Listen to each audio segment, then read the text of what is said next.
So let's say you're looking to upgrade your camera for streaming.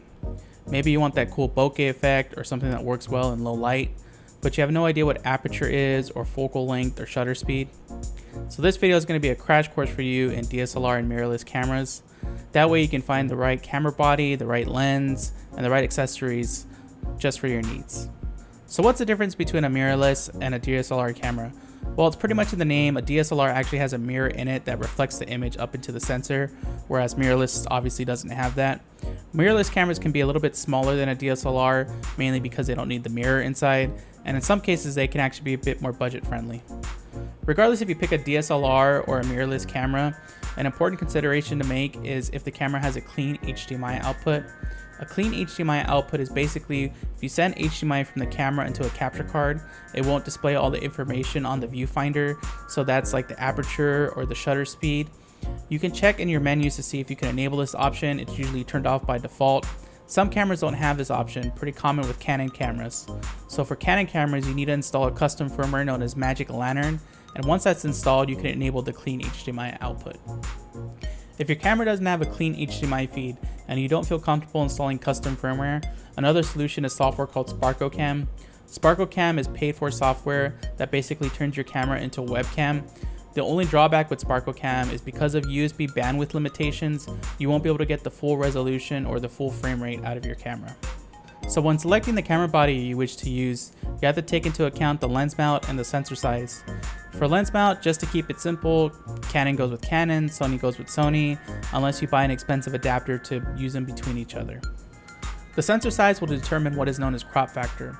A full frame camera doesn't have a crop factor, an APS-C camera has a 1.5 crop factor, and a Micro Four Thirds camera has a 2x crop factor. What this means in practice is that a 35mm lens will be a 35mm lens on a full frame sensor, but on a Micro Four Thirds sensor, it'll actually be a 70mm lens. Cameras with APS-C and Micro Four Thirds sensors tend to be far cheaper than full frame cameras, but they definitely don't get the same low light performance as full frame cameras do. Now let's move on to lenses, and the two main things are the focal length and the aperture. So let's talk about focal length, and I'm going to try and keep this as basic as possible. So if you have a lens that has a set focal length like 35 or 50, that's what's known as a prime lens. If you have a lens that can change its focal length, that's what's known as a zoom lens.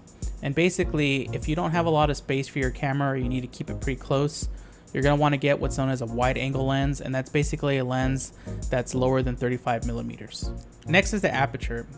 Aperture is that value you see represented on the box by like f1.7, f2.8, and basically the lower the aperture, the more of the depth of field effect you can get, and you can also get better low light performance.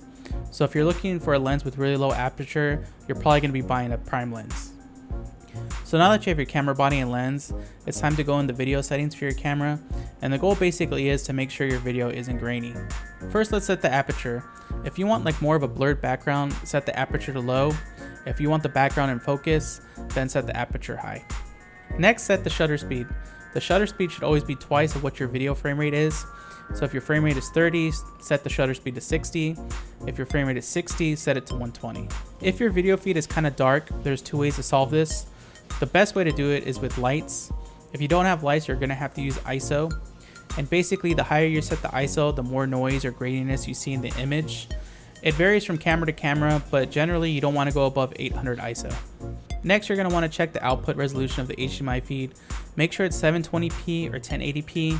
If it's 1080i, what you'll see is the interlacing on your capture card, which can look pretty ugly if you have a lot of movement going on. And one super useful accessory to pick up for your camera is an AC adapter.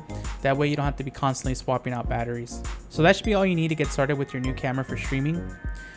If this info was useful to you, make sure to give a like and subscribe to the channel for new tutorials.